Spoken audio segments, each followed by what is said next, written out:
Hello and welcome back to my channel lovely people. This is Ankita Prasad. So जैसा कि मैंने आपसे कहा था कि मैं आपको अपने नोट्स दिखाऊंगी अगर आप मेरे पुराने वाले वीडियो में कमेंट करेंगे।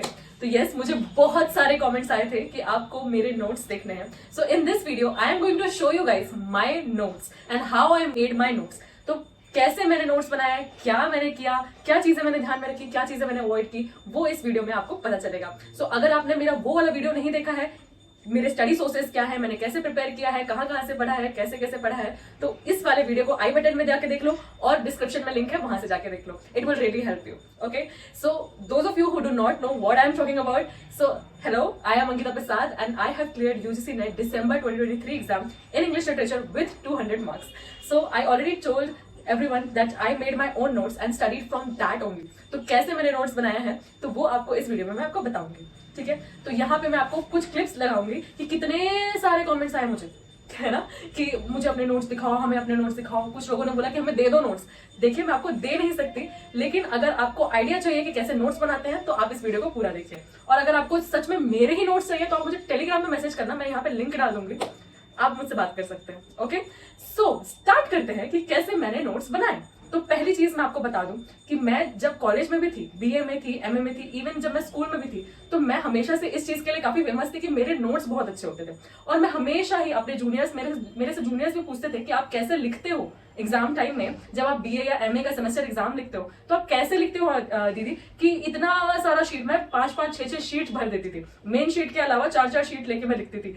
तो क्या लिखती थी, कैसे लिखती थी, इन सब का सीधा सा आंसर है कि मेरे नोट्स बहुत अच्छे होते थे। और जब आपके नोट्स अच्छे होते हैं तो आपके पास कंटेंट बहुत अच्छा होता है, आपका नॉलेज अच्छा होता है, आपका जो कंसेप्ट है वो क्लियर होता है, क्योंकि आपने अपने नोट्स से पढ़ा है। नोट्स आप कैसे बनाते हो, बहुत सारे लोग पूछते थे, तो आप इस वीडियो को जरूर देखिए।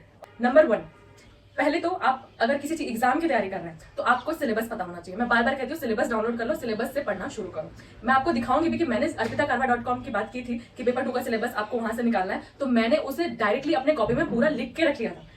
तो जैसे मैंने पहले बताया था कि सबसे पहले आप सिलेबस नोट डाउन करके लिखेंगे, और arpitakarwa.com से मैंने पूरा सिलेबस पेपर 2 का ऐसे लिख के रख लिया था। तो आप उसको प्रिंट आउट करा लो या तो लिख के रख लो। तो मैंने पूरा का पूरा arpitakarwa.com से यहाँ पे ऐसे लिख के रख लिया था। ठीक है, तो पहला चीज तो आपको सिलेबस डाउनलोड करना है कि आप जिस भी एग्जाम की तैयारी करें। अगर आप सेमेस्टर एग्जाम की तैयारी करें तो आपके पास सिलेबस हो, अगर आप यूजीसी नेट की तैयारी करें तो आपके पास सिलेबस होगा। कोई भी सब्जेक्ट आपके पास उसका सिलेबस होना चाहिए। ठीक है, क्लियर कट सिलेबस अगर आपके पास होगा तो आपको पता है कि आपको क्या पढ़ना है और क्या छोड़ना है। ठीक है, नंबर 2, मैंने आपसे कहा था कि आपको एक कोचिंग लेनी है। अगर आप लेना चाहते हैं तो ठीक है, नहीं लेना चाहते हैं तो कैसे करें, तो आप क्या करेंगे, यूट्यूब पे टॉपिक वाइज, आपने सिलेबस डाउनलोड किया था, सारे टॉपिक वाइज आप उनके लेक्चर्स देखना शुरू करेंगे, क्योंकि आपके पास एक पूरा का पूरा सिलेबस है। आपको पता है कि क्या क्या पढ़ना है, क्या क्या राइटर्स है, क्या क्या है। आप सिंपली यूट्यूब में जाएंगे, सर्च करेंगे से जॉन डन, ठीक है, मेटाफिजिकल पोएट्री, उसके कितने सारे लेक्चर्स आपको मिल जाएंगे। आप उसके लेक्चर्स देखेंगे और आप अपने खुद के नोट्स बनाएंगे। तो आप ऐसा कर सकते हैं। ठीक है, तो 2 तरह की नोट मेकिंग होती है। एक होता है कि आप डायरेक्टली बुक से पढ़ रहे हैं और अपने नोट्स बना रहे हैं।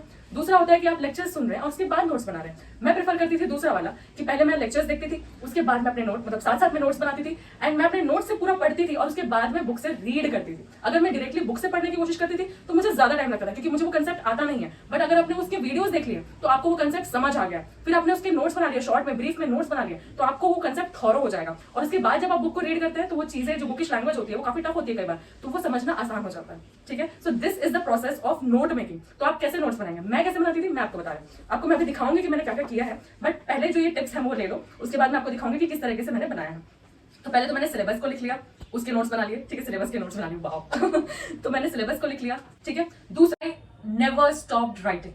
यस, मेरा हाथ कभी भी नहीं रुकता था। यस, जब मैं कोई लेक्चर देख रही होती थी तो मैं हमेशा कंटिन्यूअसली, मेरा हाथ चल रहा होता था। मैं ये अपने जूनियर्स को भी बताती हूँ कि एमए में या बीए में जो है वो मुझे पूछते हैं कि आप किस तरह से लिखते हो, तो भाई मेरे नोट्स बहुत अच्छे होते थे। और जब आपका नोट्स अच्छा होता है तो आपका कंसेप्ट क्लियर हो जाता है। ठीक है, क्योंकि जब एक टीचर पढ़ा रहा होता है तो वो आपको वो सारी चीजें बता रहा होता है जो उस टॉपिक में, उस चैप्टर में, उस बुक में इंपॉर्टेंट है। ठीक है, तो आपको टीचर पे भरोसा करना पड़ेगा। टीचर जो आपको समझा रहा है वो बार बार नहीं समझा पाएगा। वो जब लेक्चर देने आ रहा है तो आप पीछे बैठ के मोबाइल खेल रहे हैं या कुछ और कर रहे हैं तो कुछ नहीं होने वाला। लेकिन अगर आप उन कंसेप्ट्स को सुनेंगे और उसके नोट्स बनाएंगे तो आपको वो चीजें बहुत ज्यादा फायदा होंगी। ठीक है, तो अगर आप बीए में है, एमए में है, या यूजीसी नेट की तैयारी कर रहे हैं या किसी भी एग्जाम की तैयारी कर रहे हैं तो स्टार्ट मेकिंग नोट्स। ठीक है, ये तो हो गया कि नोट्स बनाना चाहिए। कैसे बनाती थी, जब लेक्चर सुन रही होती थी चाहे मैं क्लास में बैठी हूँ, चाहे मैं ऑनलाइन लेक्चर दे रही हूँ, मेरा हाथ कंटिन्यूसली चलते रहता था। यस, क्योंकि टीचर आपको वो सारी चीजें बताता है जो एग्जाम पर्सपेक्टिव से इंपॉर्टेंट है, उस टॉपिक में इंपॉर्टेंट है और जो आपको समझने की जरूरत है। फॉर एग्जाम्पल, आपने कोई ऐसा टॉपिक पढ़ना शुरू किया जो आपको बिल्कुल भी नहीं आता है, ठीक है, आपको कुछ भी नहीं आता उसके बारे में, बट जब आपको वो टीचर बता रहा है तो आपको पहले तो उसका कंसेप्ट क्लियर होना चाहिए। तो आप उस कंसेप्ट को सुनेंगे और उसके साथ साथ उसे लिखेंगे ब्रीफ में। आपको सारी चीजें नहीं लिखनी है, और वैसे भी आप उनकी वर्ड टू वर्ड सारी बातें तो लिख नहीं सकते, लेकिन आपको ये मल्टीटास्किंग करना पड़ेगा, ब्रेन और हैंड का कोऑर्डिनेशन होना पड़ेगा उस टाइम पे, तभी कुछ हो सकता है। और बहुत सारे लोग क्या करते हैं कि पहले क्लास में बस बैठ के सुन लेते हैं और फिर घर जाके अपने खुद के नोट्स बनाते हैं या बुक से पढ़ लेंगे सोचते हैं। भाई देखो, अगर आप थोड़ा सा मेहनत करोगे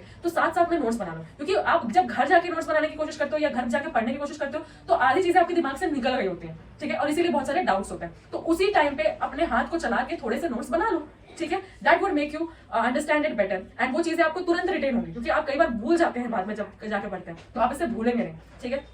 और शॉर्ट में लिखेंगे तो पहले तो आपको अगर कोई कंसेप्ट पढ़ा रहे हैं, जैसे डीकंस्ट्रक्शन है, तो जेक डेरिडा ने आपको डीकंस्ट्रक्शन दिया। क्या होता है डीकंस्ट्रक्शन? आपको कुछ भी नहीं आता, आप एमए में आके पहली बार सुनते हैं कि डीकंस्ट्रक्शन, स्ट्रक्चरलिज्म, ये सारी चीजें होती है, ठीक है। तो आप उस कंसेप्ट को शॉर्ट में, जो सर बता रहे हैं, जो मैम बता रही हैं, उसको आप लिख लेंगे, शॉर्ट में लिखेंगे, ऐसी लैंग्वेज में लिखेंगे जिससे आपको समझ में आए। आपको वो नोट्स किसी को दिखाने थोड़ी है, उसको किसी को बांटने थोड़ी है ना, आप वो नोट्स आपके लिए, आपको समझ में आना चाहिए। तो आप क्या करेंगे, आप अपने वर्ड्स में, मैं तो हिंदी इंग्लिश सारी चीजें मिला के सब कुछ लिख लेती थी, ठीक है, तो आप उस तरीके से आप उसे लिखेंगे, ठीक है। शॉर्ट में वो सारी चीजें लिख लेंगे, पहले उसके कंसेप्ट को लिखेंगे, फिर जिन जिन राइटर्स का नाम सर ने, मैडम ने लिया है, उसे आप लिख के रख लेंगे, ठीक है। अगर आप यूजीसी नेट की कोचिंग ले रहे हैं तो वो ऑब्वियसली आपको बहुत सारे राइटर्स बताते हैं और उनके वर्क्स को याद करना होता है, तो जो राइटर्स उन्होंने मेंशन कर दिए वो तो आपको लिखना ही है।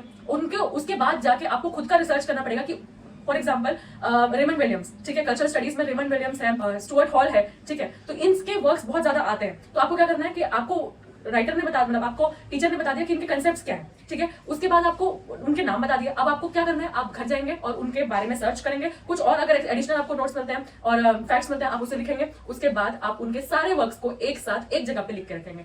यस, यही तरीका है यूजीसी नेट के लिए पढ़ने का। आपको सारे वर्क्स याद होने चाहिए, सब याद नहीं होता है, मैं कह रही हूँ, मुझे भी नहीं होता, उसे आप ट्रिक बना के याद करेंगे, ठीक है, उल्टे सीधे टेढ़े मेढ़े जो ट्रिक आता है वो ट्रिक बना के। और अगर उनको कोई प्राइजेस मिले हैं, बुकर प्राइज मिला है, नोबेल प्राइज मिला है, उसे भी आप लिख के रखेंगे।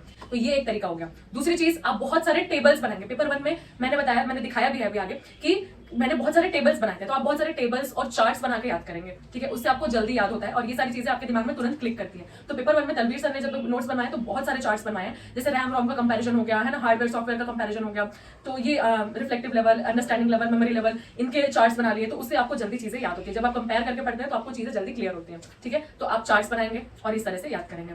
और फिर मैंने आपको दिखाया कि कल्याणी मैम के नोट्स मैंने कैसे बनाए थे। तो मैंने आपको बोला था उनका फ्री क्रोनोलॉजी कोर्स था यूट्यूब में, आप उसे जाके देखिए और उनका खुद का चार्ट बनाइए। अगर आपको वो चार्ट चाहिए या उसका पीडीएफ चाहिए या मैंने जो चार्ट बनाया उसका पीडीएफ चाहिए तो आप मेरे को टेलीग्राम में मैसेज कीजिए, मैं आपको भेज दूंगी। लिटरेरी थ्योरी के नोट्स आपको दिखा रही हूँ कि किस तरह से मैंने बनाया। एक बेसिक आइडिया जो हर राइटर के बारे में है, प्लेटो, एरिस्टोटल और जितने भी लॉन्जाइनस और सारे लोगों का एक जगह पे मैंने लिख के रख लिया था। उनके इंपॉर्टेंट वर्क्स, उनके क्या कंसेप्ट्स उन्होंने दिए हैं वो लिख के रख लिया था। बहुत ही शॉर्ट में, बहुत ज़्यादा ब्रीफ नहीं है, बहुत ज़्यादा कंप्रिहेंसिव नहीं है, लेकिन इसमें वो सारी चीज़ें आ जाती हैं जो एग्ज़ाम में पूछी जाती हैं, ठीक है। तो इस तरीके से मैंने बनाई। और ये अमेरिकन लिटरेचर का मैं आपको दिखा रही हूँ। जैसे एमर्सन है, उसके जितने भी इंपॉर्टेंट वर्क्स है उसको एक जगह लिख लिया है ना, और उनको रीड आउट आप करते जाएंगे साथ साथ में। सारी चीज़ें याद नहीं होती, लेकिन जब बार बार आप पढ़ते तो आपको याद हो जाता है। ये मैं आपको हिस्ट्री ऑफ इंग्लिश का दिखा रही हूँ। तो ओल्ड एज से स्टार्ट होता है, ओल्ड इंग्लिश पीरियड से एंग्लो सैक्सन में किस तरह से मैंने मैप भी बनाया है और उस पर किस तरह से वॉर्स हुए थे, कितने इन्वेजन्स हुए थे, सबको लिख के रख लिया। उस टाइम पे कौन सा रूलर कहाँ से आया था, कहाँ पे अटैक किया था, वो सारी चीज़ें मैंने लिख ली। और यहाँ पे मैं उस समय के जो इंपॉर्टेंट वर्क्स है, जैसे कि डियोर्स लेमेंट और the wanderer, the C Ferrer, उनकी शॉर्ट में स्टोरी लिख के रख ली है। उसमें से जो क्वेश्चन पूछता है, ड्रीम ऑफ द रूड से क्वेश्चन पूछता है, वो सारी चीज़ें मैंने यहाँ पे लिख के रख ली थी। एग्जाम पॉइंट ऑफ व्यू से जो इंपॉर्टेंट है आप उसे हाईलाइट करके रखेंगे और उसे पढ़ेंगे बार बार। और इस तरीके से मैंने सारे जो इंपॉर्टेंट राइटर्स थे उनके वर्क्स हैं, ये हमने यूनिवर्सिटी वेट्स के हैं, रॉबर्ट ग्रीन वगैरह के मैं आपको दिखा रही थी। और लाइन ऑफ सक्सेशन को आपको काफ़ी अच्छे से क्लियर रखना है, तो उसको मैंने अच्छे से लिख के रख लिया था। इस तरीके से मैं चार्ट बना के याद करती थी। एंड और हर एज के जो बेसिक आइडिया होते हैं, राइज ऑफ नॉवल हुआ था, राइज ऑफ ड्रामा हुआ था, कौन से एज में क्या हुआ था, वो सब लिख के रख लिया था। और ये सारी चीज़ें मैंने इस तरीके से हाईलाइट करके पढ़ी है। और कुछ कुछ इंपॉर्टेंट वर्क्स वर्ड्सवर्थ के, शेली के, उनको क्रोनोलॉजी में याद किया था, पूरे कहानी की तरह कि डेट वाइज मैंने सारी चीज़ें लिखी थी और डेट के साथ मैंने उसे याद करने की कोशिश की थी। सारी चीज़ें डेट के साथ याद नहीं हो पाती है, लेकिन यही तरीका होता है। चार्ल्स डिकेंस को भी मैं देख रही हूँ, आप यहाँ पे पहले मैंने डेट्स लिखे हैं और कौन से डेट में कौन सा वर्क लिखा है, उससे क्या है क्रोनोलॉजी में जब क्वेश्चन आते हैं तो आपको आसानी से हो पाता है। ये देखो इंडियन लिटरेचर का भी मैंने हर राइटर को ले लिया और उनके इम्पोर्टेंट वर्क्स को एक साथ लिख लिया, और उसे आप बार बार याद करेंगे तो आपको अच्छे से याद हो पाएगा। ठीक है, मुल्क राज आनंद है तो उनके सारे वर्क्स जो हैं एक साथ लिख लिया, उनके मेमोइर्स एक साथ लिख लिया। ये वर्ल्ड लिटरेचर के हैं, और कामू है ना, और जितने भी राइटर्स थे, चिनुआ अचीबे, तो उन सब का वर्क्स यहाँ पे लिख लिया, कुछ कुछ मैप बना के लिख लिया, है ना। और इस तरीके से उनके जितने भी वर्क्स हैं वो एक जगह लिख लिया, वो कहाँ कहाँ से बिलोंग करते थे वो लिख लिया, किसको किसको नोबेल प्राइज़ कब कब मिला वो लिख लिया। ये पेपर 1 का मैं आपको दिखा रही हूँ। तो ये आईसीटी का मैं आपको दिखा रही हूँ। बहुत सारे टेबल्स तलवीर सर ने बनवाए थे, एंड उससे काफ़ी अच्छा होता है कि आपका कंसेप्ट अच्छे से क्लियर हो जाता है। रैम रोम में डिफरेंस क्या है, हार्डवेयर सॉफ्टवेयर में डिफरेंस क्या है ना। तो इस तरह के जो चीज़ें होती हैं वो आपको टेबल बना के याद करने से और चार्ट बना के याद करने से अच्छे से याद होता है। तो ये रजिस्टर वगैरह का है, और अलग अलग मैंने यहाँ पे डायग्राम्स बना रखे हैं, चार्ट बना रखे हैं। और ये हायर एजुकेशन का मैं आपको दिखा रही हूँ। जितने भी रिपोर्ट्स आए थे, कमीशंस बने थे, उनके जो इम्पॉर्टेंट पॉइंट्स है, जैसे सैडलर कमीशन है, वर्धा कमीशन है, सार्जेंट रिपोर्ट है, उन सब के जो इम्पॉर्टेंट पॉइंट्स हैं उसे अच्छे से मैंने हाईलाइट करके लिख लिया था और वही याद किया था। और जितने भी डिजिटल इनिशिएटिव्स थे उसमें जो मेन फोकस के जो पॉइंट्स थे जो हैं उनको मैंने याद किया था, स्वयं प्रभा हो गया और इन सारी चीज़ों को, है ना। और ये टीचिंग एप्टीट्यूड वगैरह में फिर से टेबल वगैरह बना कर इसी तरह से मैंने नोट्स बनाए हैं। काफ़ी अच्छे से नोट्स बनाए थे, और इसीलिए मेरा कंसेप्ट भी अच्छे से पेपर 1 में क्लियर हुआ था। और मेरे पेपर 1 में 70 मार्क्स आए थे, और जो कि काफ़ी अच्छे, मुझे 80 खींचना था लेकिन 70 तो आ गए थे बिकॉज ऑफ दीज नोट्स। तो आप भी इसी तरीके से नोट्स बनाओ, पॉइंट्स वाइज बनाओ, ज़्यादा डिटेल में मत बनाओ, लेकिन ऐसा बनाओ कि आप जब उसे पढ़ो तो आपके पॉइंट्स क्लियर रहें, आपका कंसेप्ट क्लियर रहे। और इस तरीके से लॉजिकल रीजनिंग के भी मैंने जितने भी हैं चार्ट बना के रखा था, टेबल बना के रखा था, और मैंने उसकी प्रैक्टिस बहुत अच्छे से की थी। ये सिलॉजिज्म का है वो मैंने दिखाया। और ये है कल्याणी मैम का जो मैं चार्ट बोल रही थी क्रोनोलॉजी का, जैसे कि इसमें ईयर्स लिखे, इवेंट लिखा है, बर्थ लिखा है, डेथ लिखा है और पब्लिकेशन लिखा है। तो 1552 में एडमंड स्पेंसर का बर्थ हुआ है, 1554 में आपका सिडनी का बर्थ हुआ है, और किसकी डेथ होती है, कब होती है, वो सब कुछ एक साथ डेट वाइज आपको याद करवा दिया जाएगा इसमें। तो आप ये बिल्कुल इस तरीके से चार्ट बनाएंगे। और इस तरीके से मैंने उनके क्वेश्चंस को भी प्रैक्टिस किया था, वो मैडम ने करवाया था, क्योंकि जब आपने चार्ट से पढ़ लिया उसके बाद आप क्वेश्चंस उसी के लगाते हैं तो आपको अच्छे से चीज़ें क्लियर हो जाती है। तो इस तरीके से मैंने चार्ट बना रखा है, और उसी से रिलेटेड क्वेश्चंस भी मैंने सॉल्व किए थे। तो ये है मेरे पूरे notes. So this is how I made my notes, and this can help you to make your notes. ठीक है, और इसी तरीके से आपको पढ़ना है। तो ये हो गया नोट्स बनाने का तरीका। तो आप लेक्चर सुनेंगे, आपका हाथ उसी टाइम पे जो चीजें ग्रास्प कर पा रहा है, आपको ब्रेन और हैंड का कोऑर्डिनेशन करना ही पड़ेगा। थोड़ा सीख लो यार, ये लॉन्ग टर्म के लिए ये फायदा ही होना है आपको। ठीक है, तो आप सुनेंगे भी और साथ साथ में जो आपको समझ में आ रहा है ब्रीफ में उसको लिख लेंगे। घर जाके आप उसे अच्छे से पढ़ेंगे, उसके बाद में थोड़ा सा और रिसर्च करेंगे, और उसके बाद उन राइटर्स का नाम लिखेंगे और उनके सारे वर्क्स को एक साथ लिखेंगे। इससे आप याद कर सकते हैं। डेट्स को, क्रोनोलॉजी को आप कैसे याद करेंगे, तो डेट्स आपको चार्ट बना के याद करना है, और जो कि मैंने आपको दिखाया भी है। तो कुछ इस तरीके से आपको करना है। दूसरे तरह के लोग होते हैं कि आप डायरेक्टली टेक्स्ट बुक से पढ़ते हैं और उसके बाद अपने नोट्स बनाते हैं। तो टेक्स्ट बुक में जब सब कुछ लिखा ही है तो उसके नोट्स बनाने का कोई मतलब बनता नहीं है। तो आप अपने नोट्स पहले पढ़ेंगे, उसके बाद टेक्स्ट बुक को रीड करेंगे तो ज्यादा फायदा होगा। तो ये है मेरा तरीका कि मैं कैसे नोट्स बनाती थी। तो एक कमेंट आया है कि मेरी स्ट्रैटेजी क्या थी प्रिपेयर करने की। तो मैंने आपको स्ट्रैटेजी अपनी उस वीडियो में बता ही दिया है। अगर आपने नहीं देखा है तो डिस्क्रिप्शन में लिंक है, आप उसे जाकर देखेंगे। मैंने अपने नोट्स से ही पढ़ा था, तो मैंने कैसे नोट्स बनाए थे वो मैंने इस वीडियो में आपको बता दिया है। दूसरी चीज, क्या मैंने सिर्फ मेजर राइटर्स को पढ़ा था या माइनर राइटर्स को पढ़ा था, तो मैंने कोचिंग ली थी, उसमें जो कोर्सेस मैंने देखे थे उसमें उन्होंने मेजर और माइनर दोनों ही राइटर्स बताए थे। लेकिन देखो, सारी चीजें याद करना पॉसिबल नहीं होता है। तो आप फोकस करेंगे मेजर राइटर्स के माइनर वर्क्स पे और माइनर राइटर के मेजर वर्क्स पे। ये एक ट्रेंड नया आ चुका है मार्केट में, यूजीसी नेट के मार्केट में। तो ये हमें काफी देखने को मिल रहा है। तो कई बार हम लोग मेजर राइटर के मेजर वर्क्स पढ़ के चले जाते हैं, लेकिन मेजर राइटर के मेजर वर्क्स के अलावा यहाँ पे माइनर वर्क्स भी पूछे जाते हैं। तो आप इसीलिए जब भी नोट्स बनाएंगे तो मेजर राइटर्स के सारे ही मेजर और माइनर दोनों ही वर्क्स लिखेंगे, और जो माइनर राइटर्स है उनके सिर्फ इंपॉर्टेंट मेजर जो वर्क्स है उसे आप लिखेंगे और उसे याद करने की कोशिश करेंगे। वर्ल्ड लिटरेचर के लिए भी मैंने जो कोर्स देखा था उसी में से ही मैंने नोट्स बनाए थे। मैंने बहुत ज्यादा वर्ल्ड लिटरेचर नहीं पढ़ा है, ठीक है, मैं सच कह रही हूँ। मैं कुछ भी यहाँ पे फेक करने के लिए नहीं आई हूँ कि हाँ भाई मैं बहुत तोप हूँ। मैंने जो किया है मैंने आपको सीधे सीधे बता दिया कि मैंने किस तरीके से प्रिपरेशन किया। मेरे पास विनीत सर के भी बहुत सारे बुक्स है जिसमें से मैंने बहुत ज्यादा नहीं पढ़ा था, लेकिन उससे मुझे अभी मैंने गेट का भी एग्जाम दिया, उसमें मुझे काफी क्वेश्चंस उससे इसलिए बन पाए क्योंकि मैंने जो उनसे नोट्स लिए थे उसमें समरीज दी हुई थी। और जब आपको समझ में नहीं आता कि आपको किस किस चीज की समरी पढ़नी है, तो उससे मेरा ये फायदा हुआ कि विनीत सर के जो बुक्स लिए थे उसमें उन्होंने जो समरीज दी थी मेजर राइटर्स के, मेजर वर्क्स के, उससे मुझे ये फायदा हुआ कि मुझे पता चल गया कि मुझे क्या क्या चीजों का समरी पढ़ना है। वरना जब आप ब्लैंक होते हो कि किसके सिर्फ वर्क्स याद करने हैं और किसके अंदर की समरी भी याद करनी है, किसके कैरेक्टर्स भी याद करने हैं, उस चीज से बचने के लिए मैंने विनीत सर का जो बुक्स है वो मेरे काम में आया है। ठीक है, it has really helped me in that. Other than that मेरे को बहुत ज्यादा हेल्प उसमें से नहीं हुई है, बट क्योंकि अगर आपने उनके नोट्स हैं तो उन्होंने काफी एलाबोरेटली बताया है कि हाँ क्या क्या पढ़ना है क्या क्या नहीं पढ़ना है, तो इसलिए मैं बोलती हूँ कि एक कोचिंग ले लो, उससे आपको पता चल जाएगा कि एग्जाम में किस तरह के क्वेश्चन आते हैं। दूसरी चीज ये है कि आप जो प्रीवियस ईयर क्वेश्चंस है उसको देखेंगे, एनालाइज करेंगे और उसके बेसिस पे उस ट्रेंड को देख के आप पढ़ाई शुरू करेंगे तो आपको ये सारी चीजें समझ आनी शुरू हो जाएगी, ठीक है। Other than that you have to work hard, ठीक है। कुछ भी चीजें आसानी से नहीं मिलती, बहुत लोगों को कम मार्क्स में भी सिलेक्शन हो जाता है, लेकिन वही बात है कि आपको पढ़ना तो पड़ेगा ही, चाहे आज पढ़ो या कल पढ़ो, ठीक है। यूजीसी नेट से जॉब नहीं लगती, इट्स जस्ट अ क्वालिफिकेशन। कुछ एक इंसान ने मुझे कमेंट किया था कि भाई तुम्हारा एक्साइटमेंट देख के तो ऐसा लग रहा है कि भाई तुमने पता नहीं क्या हासिल कर लिया, इस टाइप का उनका टोन था, ठीक है। तो तुम्हारा ये अलग ही इतने एक्साइटेड क्यों हो रहे हो, it's just a qualifying exam. Yes it is a qualifying exam and मेरा क्लियर नहीं हुआ था। एंड एक चीज मैं आपको सबको बता देना चाहती हूँ, मेरा नेचर है कि मैं बहुत खुश रहती हूँ, ठीक है। तो जब भी मैं वीडियोस बनाती हूँ तो मैं बहुत एक्साइटेड होकर वीडियोस बनाती हूँ, चाहे मेरे घर में गाड़ी आए, चाहे मेरे घर में बेबी पैदा हो, चाहे मेरे घर में कुछ भी हो, मेरे भैया की शादी भी क्यों ना हो, मैं हमेशा ऐसे ही खुश होकर वीडियोस और ब्लॉग्स बनाती हूँ, ठीक है। तो it's just my nature, it's not about I am just too complacent with achieving this only, ठीक है। तो ये चीज मैं क्लियर करूँ कि इसका मतलब ये नहीं है कि मैं बस कंप्लेसेंट हो गई हूँ कि हाँ भाई मेरे मार्क्स आ गए यूजीसी नेट में, मैं बहुत तोप हूँ, ऐसा कुछ भी नहीं है, ठीक है। It's just my nature to be happy, and when I make videos the happiness and excitement flows out.